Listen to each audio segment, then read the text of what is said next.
Surat Yusuf ayat setunggal. A'udzubillahi minasyaitonirrajim. Bismillahirrahmanirrahim. Alif lam ra. Tilka ayatul kitabil mubin. Alif lam ra, terjemah perkataannya itu adalah ayat-ayat kitab yang jelas. Nah, terjemah perkataannya ngoten niku. Kemarin sampun kula sampaikan alif lam ra niku termasuk namanya huruf-huruf muqatta'ah. Huruf-huruf muqatta'ah niki ketika pertama kali dibacakan, ditilawahkan oleh Rasulullah SAW, pertama kali didengar oleh orang-orang Arab waktu itu niku do kaget. Nah, do kaget. Nah, kita kan mungkin kecilik tadi mboten kaget. Nah, tiang-tiang dhisik niku teng Arab niku do kaget.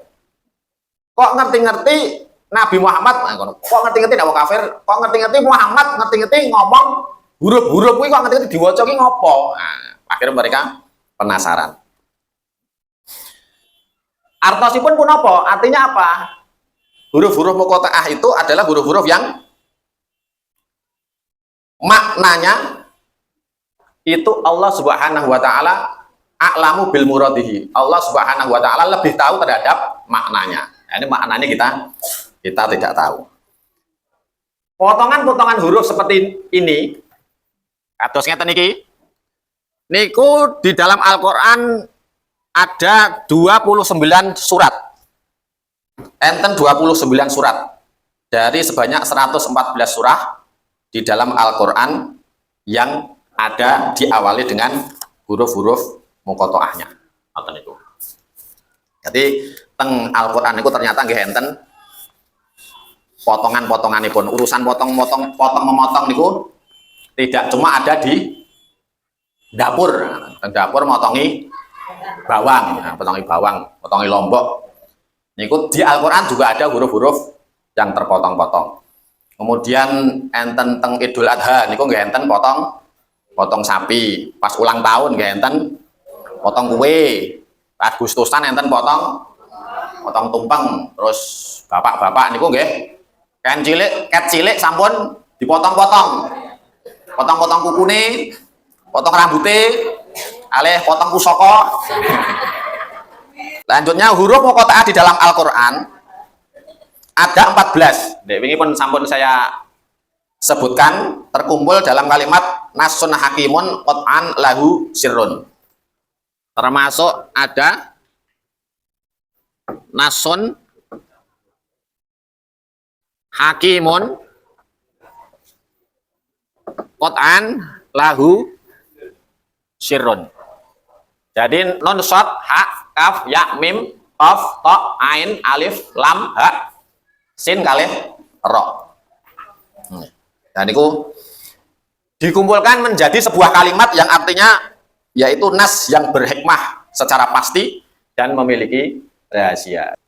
Berarti teng Al-Qur'an niku kita semua niku saged mengambil hikmahnya. Para ulama niku walaupun boten ngertos maknane, malah goro-goro boten ngertos maknane niku le ngomongke antos panjang sekali untuk mencoba mengambil hikmahnya. Dan yang bisa mengambil hikmahnya niki adalah orang-orang yang bijaksana. Enten salah satu kiai niku nyodorke piring kepada dua santrinya. Nyoh, iki piring. Golek ana hikmahe. Nah, salah satu santri nih, kula ambil hikmahnya bahwa sesuatu yang banyak, sesuatu yang berat, sesuatu yang besar, niku semua tetap terdiri dari sesuatu yang kecil. Berarti kita kalau beramal sekecil apapun ya tetap diamalkan. Tidak perlu berkecil hati walaupun amalnya itu kecil.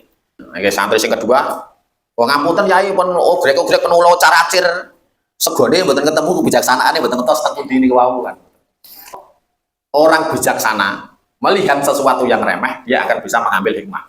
Sedangkan orang yang kurang bijaksana nggih niku wau. Bijaksananya apa? Malah diecer-ecer segane. Salah satu hikmah dari huruf muqatta'ah niku wau sudah saya sampaikan adalah sebagai penarik perhatian. Nah, niku wau.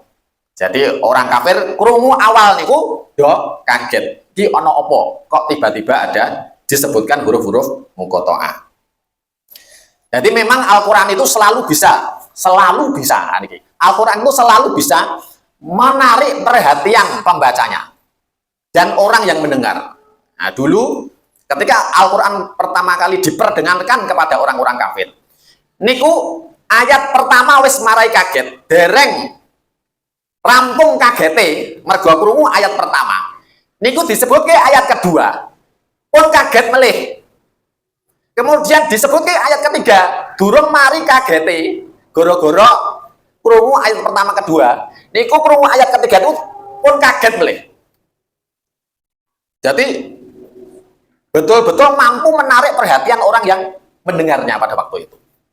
Ya paling, nah kita semua niku sagete narik uang di ATM, saged. Gue betul saged. Oh, narik uang di ATM betul saged. Narik duit yang dompet. Kok kantong. Sagete narik duit saking kantong. Nek enek duite. Nek enek duite nggih menarik napas. Yang kedua, seperti kemarin kula sampaikan, Al-Quran itu tidak bisa dibaca tanpa guru. Nah, tidak bisa dibaca tanpa guru. Hikmah yang kedua.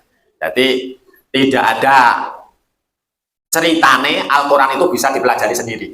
Baik cara bacanya, ataupun maknanya, ataupun tafsirnya. Tidak bisa dipelajari sendiri. Mau nggak mau kita harus merujuk kepada tafsir-tafsirnya Rasulullah sekian Mbak. Rasulullah itu nafsir ayat ini bagaimana. Kemudian tafsir-tafsirnya para sahabat, kemudian tafsir-tafsirnya tabi'in dan tabi'in. Jadi adalah tafsirnya mereka-mereka yang di zamane Rasulullah. Dan itu perlu dipanteng ke bener-bener, soalnya ya kadang saat ini enten orang yang berusaha menafsirkan Al-Quran itu semaunya sendiri. Dulu itu enten salah satu disertasi pripun S2 membuat suatu penelitian yang menafsirkan milkul yamin niku, ngetos milkul yamin. Budak perempuan zaman dulu niku kan kan boleh untuk dijima oleh tuannya. Kemudian saat ini milkul yamin itu disamakan dengan pacar. Milkul yamin itu pacar itu ya milkul yamin, sehingga boleh untuk istilah hubungan di luar nikah boleh. Nah, itu ada yang sampai menafsirkan Al-Quran tidak sesuai tafsirnya para salafus soleh. Nah, itu jangan sampai terjadi kepada kita semua. Kemudian yang ketiga, hikmah ini pun huruf-huruf muqatta'ah yaitu sebagai tantangan bagi siapa saja yang meragukan Al-Quran. Dengan umpama kok ragu, Al-Quran sama Gusti Allah tenan apa ora? Nggih niku Al-Quran pun nantang, sudah memberikan tantangan gawe yo sing setanding. Bukan yang jiplak, maksudnya bukan jiplak. Buatlah yang setanding, sebanding dengan Al-Quran. Nah, zaman Rasulullah Shallallahu Alaihi Wasallam hampir meninggal, hampir sedo niku muncul nabi palsu, nabi palsu. Asmanipun Musailamah terus dijuluki Rasulullah Musailamah Al-Kadzab, Musailamah sang pendusta. Niku nggih ngaku gadah wahyu, turun wahyu kepadanya. Di kula coba goleki niku ada dua wahyu yang diturunkan. Mungkin yang lain banyak, tidak tahu, kula nemu kalih. Niku surat Ad-Difda sama surat Al-Fil. Surat Ad-Difda, surat kodok. Ad-Difda itu kodok. Kemudian Al-Fil niku gajah. Gara-garane arep menandingi surat Al-Fil Al-Quran. Kula cobi wacake. Surat kodok. Pengen bismillah, kok bismillah toh. Itu dudu wahyu Al-Quran kayak ngau bismillah. Naudzubillah. Ya Difda. Binta Difda ini nakima nakoiti nisfuki fil ma'i wa nisfuki fitini. Niku apa mboten Pak suarane? Ya Difda binta Difda ini nakima nakoiti nisfuki fil ma'i wa nisfuki fitini. Angel pengen ngetos artine mboten? Ya Difda we kodok Binta Difda ini anake kodok loro. Anake kodok loro. Nakima nakoiti itu resik ana sing kudune mbok resiki. Nisfuki fil ma'i, setengah kowe, kamu setengahnya di air. Wa nisfuki fitini dan setengahnya kamu di lumpur, di tanah. Enten yang paling boten niku. Dadi yang krungu niki nggih guyu tok. Kemudian surat Al-Fil tur ini. Al-filu wa mal filu wa ma adraka mal filu lahu danabun wa bilun wa khurtumun tawilun. Atine niku gajah. Apa kuwi gajah? Apa kuwi ngerti apa kuwi gajah? Gajah kuwi duwe ekor sing ora pas. Wa bilun niku cilik. Wa khurtumun tawilun dan belalai atau hidung yang panjang. Apa bener Pak? Kali Al-Fil adoh bener Al-Fil Al-Quran adoh loh. Oke, waduh. Ketahuilah bahwa Al-Quran berbahasa Arab tapi bukan bahasa Arab yang dikenal oleh orang Arab sebelumnya. Jadi intinya itu. Jadi Al-Quran kok dianggap mukjizat oleh orang-orang dulu itu karena orang-orang dulu itu terkaget-kaget dengan kata-kata yang dibuat oleh Al-Quran. Ada kebaruan, ada kekhususan di dalam Al-Quran yang boten enten tidak ada di dalam percakapan mereka sehari-hari sebelumnya, dan juga tidak ada di dalam sastra-sastra mereka, syair-syair mereka itu tidak ada, boten enten. Jadi Al-Quran itu baru betul-betul baru. Kemarin sampun kula contohnya kaya wong gawe sambel, utawa nek jenengan ngerti-ngerti Bu Sinten ngoten niku ngerti-ngerti bar blonjo ke pasar gitu sangus 50.000 blonjo bahan-bahannya podo masak sediluk kemudian memberikan kepada jenengan suatu masakan yang belum pernah jenengan persani, mesti kaget, satu kaget begitu ngerasake wenake ngungkuli semua masakan yang pernah jenengan rasake, nah, tambah kaget bar kuwi nantang iki aku iso ngene iki mergo Gusti Allah. Nek kowe tenan-tenan, nek kowe ora percaya gawe yo sing padha-padha panganan baru tur luwih enak saka panganan sing tak gawe iki. Dan akhirnya dicoba selama 1400 tahun sampai ngantos sakniki tidak ada yang sakit menandingi Al-Qur'an. Ngoten niku contone kalau untuk gambarannya ngoten niku. Cuma kita kan orang-orang boten wong sing saged bahasa Arab nggih. Jadi untuk mukjizat Al-Quran yang ini, mukjizat kebahasaannya itu mungkin tidak bisa terlalu melihat, bisanya adalah melihat mukjizat Al-Quran dalam makna-maknanya yang akan disampaikan dalam tafsir-tafsirnya. Contohnya pun sing anyar niku kata Al-Quran. Al-Quran. Kata Al-Quran ini adalah kata yang baru. Artosipun sebelum turunnya Al-Quran tidak ada orang yang mengatakan Quran.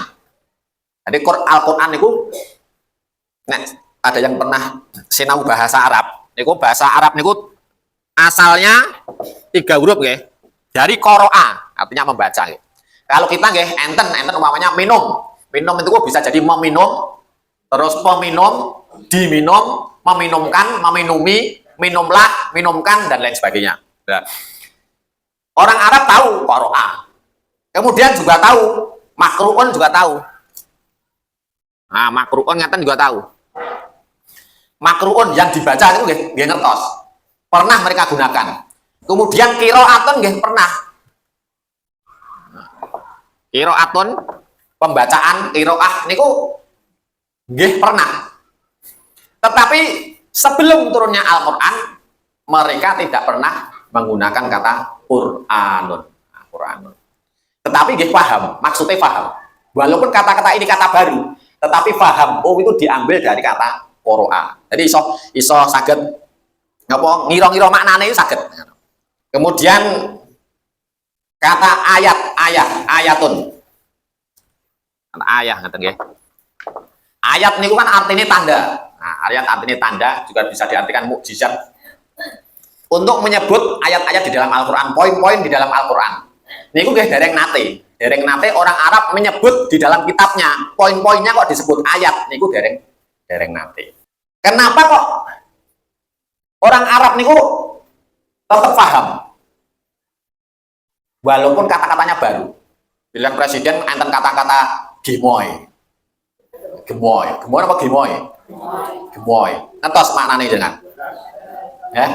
Mboten ngetos. Gemoy, lemu ya, lemu. Umluk ya. Jadi gemoy itu kan ada yang menyatakan kan gemoy. Itu bisa dari gemuk, ya, gemuk. Gemes. Jadi bedanya di sini ya. Nah, bisa masuk. Tapi orang walaupun ada perbedaan, itu kan yang disebut kan gemoy. Gemoy itu kan kita nggak tahu maknanya. Kemudian yang disebut gemoy ini sinten?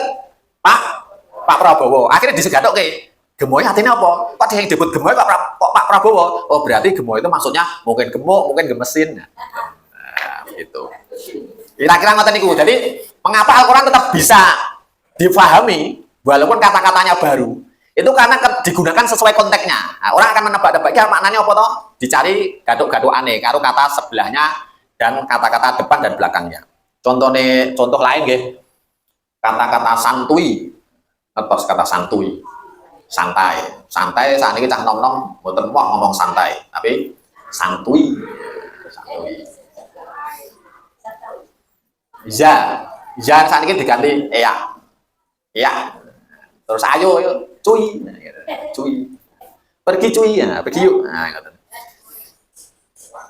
cuy itu kita nggak tahu maknanya, tetapi ketika digabungkan dengan kata pergi dan konteksnya dia itu sedang ngajak pergi, kita bisa menebak, oh cuy itu artinya yo. Nah, itu kira-kira seperti itu. Kenapa walaupun Al-Qur'an itu kata-katanya banyak yang baru, tetapi kita masih bisa, orang-orang Arab dulu masih bisa memahaminya. Contoh lain, rempong atau bener mana? Enak wong nganggo barang akeh, dadak apa sih? Oh, rempong bener kari mangkat ya, kan. Akhirnya dengan kita nggak tahu makna rempong, tetapi ketika disambungkan dengan makna-makna apa kata-kata awal dan sesudahnya itu jadi ngertos, oh ditebak kira-kira maknanya iki. Nah, gitu. Terus enten mulai satset dasdes dan apa? Satset dasdes. Kita nggak tahu maknanya, tetapi iso dikira-kira sakit gitu. Ayo toh, sing satset ya apa? Oh berarti cepet-cepet. Nah, gitu. Kira-kira ngoten niku. Nah, Al-Qur'an itu di setiap ayatnya enten sing ngeten iki. Nah, jenengan maos surat apa maos kitab niku Al-Mu'jizah karyane Dr. Basam Sa'i niku. Nami pengarangnya Basam Sa'i niku menyebutkan di situ kata-kata apa saja. Contoh ini pun Bismillahirrahmanirrahim, ngoten mawon nggih. Ar-Rahman niku kan nggih anyar, kata anyar Ar-Rahman. Ayo sing bangsane Quran, Rahman kan kata-kata anyar. Kemudian Maliki Yaumiddin. Maliki Yaumiddin niku di wong-wong Arab niku dituthuk ping kalih. Maliki niku pemilik, yaum itu hari. Bagaimana sesuatu itu atau seseorang itu bisa memiliki hari? Nah, niku mereka harus mikir, ki apa? Nah, pertama niku Maliki yaum, pemilik hari. Tidak pernah dipakai oleh orang Arab sebelumnya. Jenengan kayaknya juga nggak pernah, kecuali untuk Allah. Karena tidak akan ada seorang pun yang bisa memiliki hari kecuali Allah. Maliki yaum. Wes kekental sih pisan, kaget. Bar niku Yaumiddin gini, hari pembalasan. Dereng enten nggih selama sebelum Al-Qur'an turun itu ada istilah Yaumiddin, hari pembalasan, hari agama. Hari agama dipikir-pikir apa maksudnya. Ngoten. Meliyot niku napa meliyot? Ya meliyot. Nah gijenjo nek meliyot napa atap pun meliyot ngoten nggih. Nek wong sing meliyot, aku meliyot iki agek meliyot iki ngono. Maksudnya pripun? Agak militer barang. Terus ada kata pecah niku kan pecah niku kan. Terus enak ungkapan berjanjane ndek iki pecah banget. Maksudnya apa nih? Apa? Ramel kata ramel. Mau baliknya Pak Topeng ndek iki garing banget. Nah, garing lho. Bosan ke kan. Bosan ke. Ayo gaspol. Gaspol. Mas pokok digas kan Honda. Nah, kan.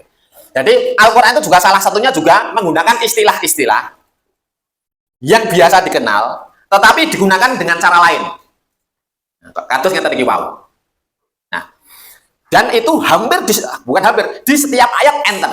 Di setiap ayat selalu ada yang baru seperti itu. Jangan nate sinau tajwid nggih. Tajwid nate nggih. Ngertos edwa bilagunah kali edwa bigunah awet boten. Ngertos niku nek nun mati utawa tanwin ketemu yang nun mim wawu niku edwa bigunah. Kalau ketemu lam dan ro niku edwa bilaguna. Wong Arab sakderenge enten Al-Qur'an maca niki pripun? Min rabbihi. Muncul Al-Qur'an maca niku mir rabbihi. Sing awali napa? Al-Qur'an. Mungkin ada yang mengira bahwa itu tajwid itu gaweane wong Arab boten. Tajwid itu karena Al-Qur'an itu datang dengan cara pengucapan yang baru dibanding dengan orang Arab sebelumnya. Maka dibutuhkan suatu ilmu agar ilmu membaca Al-Qur'an itu ora salah. Sebabnya tidak pakai tajwid, maka kita akan membaca seperti orang membaca teks umumnya, teks lain Al-Qur'an. Jadi nek maca hadis utawi maca selain Al-Qur'an niku min rabbihim ngoten niku mboten salah. Salah maca umpamane enten bocah maca hadis min rabbihim ngoten salah kuwi kudune min rabbihim. Nah niku nek Quran betul lah. Nek Quran harus dibaca min rabbihim. Tetapi kalau selain Quran tidak ada kewajiban untuk dibaca sesuai tajwid. Yang harus dibaca sesuai tajwid adalah Al-Qur'an. Sebabnya apa? Ketika turun seperti itu bacaannya. Nah, seperti bacaan bedani wong-wong Arab sebelumnya. Jadi jenengan saat ini bapaknya maca kok enten edwa bilaguna sama edwa biguna niku jenengan anggap niku mukjizat. Sebelum Al-Qur'an turun ini tidak ada. Orang Arab tidak membaca seperti ini. Contohnya ngoten niku. Dan ada beberapa yang lain. Betul nggak sih Al-Qur'an itu tidak tertandingi? Ya niku enten ceritane pembesar kafir wong Quraisy. Kafir Quraisy asmanipun Walid bin Mughirah. Nah, Walid. Juluane Rayhanat Quraisy. Juluane adalah bau harum, semerbak keharuman Quraisy. Ya, jadi mulia, orang yang sangat mulia. Pentolane penyair Quraisy. Kon nandingi Al-Qur'an, kono rungokno Muhammad kemudian tandingono syairi. Kemudian balik, wih, iso. Apa yang dia katakan nih, kalau tulis. Wallahi inna liqaulihi halawah wa inna alaihi tulawah wa inna aslahu lamuktikun wa inna far'ahu lamusmirun wa ma antum biqailina min hadza syai'an illa wa ana a'rifu annahu batilun. Demi Allah, nah ini kata-kata dia. Sesungguhnya yang dikatakan Muhammad itu memiliki suatu kemanisan. Aku mau kalau aku merasakan kemanisan. Dan ada keajaiban di situ. Ya, mungkin karena banyaknya kata-kata yang baru, ajaib banget. Jadi koyot kental, urung maris yang dikental oleh. Dan sungguh akarnya itu sangat melimpah dan cabang-cabangnya berbuah. Nah, dia. Dan tidaklah kalian mengatakan sesuatu yang buruk tentang yang dikatakan Muhammad yang dia sebut sebagai Al-Qur'an ini, mbok kata-katai sebagai sesuatu yang buruk, pasti aku tahu bahwa yang kalian katakan itu adalah batil, adalah salah. Jadi pembesar pentolane Quraisy niku sing jago syair itu mboten saged. Lah niki enten testimoni tentang Al-Qur'an dari musuhe Al-Qur'an. Nah, itu kan. Sangka musuhe Al-Qur'an kuwi ngakoni. Nah, itu salah satunya. Jadi musuhnya Al-Qur'an kuwi nganti ngasih testimoni baik terhadap Al-Qur'an. Saking ora iso goleki salahe. Nah, saking ora iso goleki salahe. Nah niku. Nah, itu tentang huruf-huruf muqatta'ah. Setelah disebut huruf-huruf muqatta'ah, kemudian disebutlah kata tilka. Itu. Kata itu niku kata tunjuk untuk nunjuk itu. Nah, untuk jauh. Kalau dekat hadihi bahasa Arab. Itu salih hadihi. Apa ya masalahnya? Kenapa kok pakai itu? Kenapa nggak pakai ini? Itu kan artinya itu adalah ayat-ayat. Kenapa enggak? Ini adalah ayat-ayat. Nek turutnya jenengan penak pundi? Itu adalah ayat-ayat atau ini adalah ayat-ayat? Ini penaknya aslinya. Kula gagas-gagas.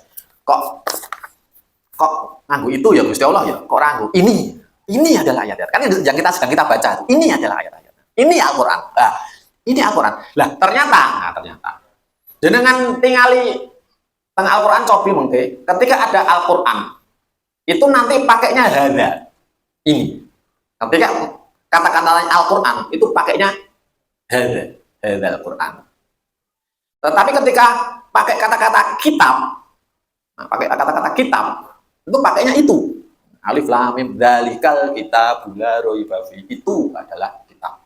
Nah, tapi ketika pakai Al-Qur'an ini. Nah, itu turene salah satu napa niku ustadz sing ngajar balaghah niku maksudipun kalau Al-Qur'an karena artinya itu adalah sesuatu yang dibaca, maka itu sudah ada di hati kita, ada di mulut kita.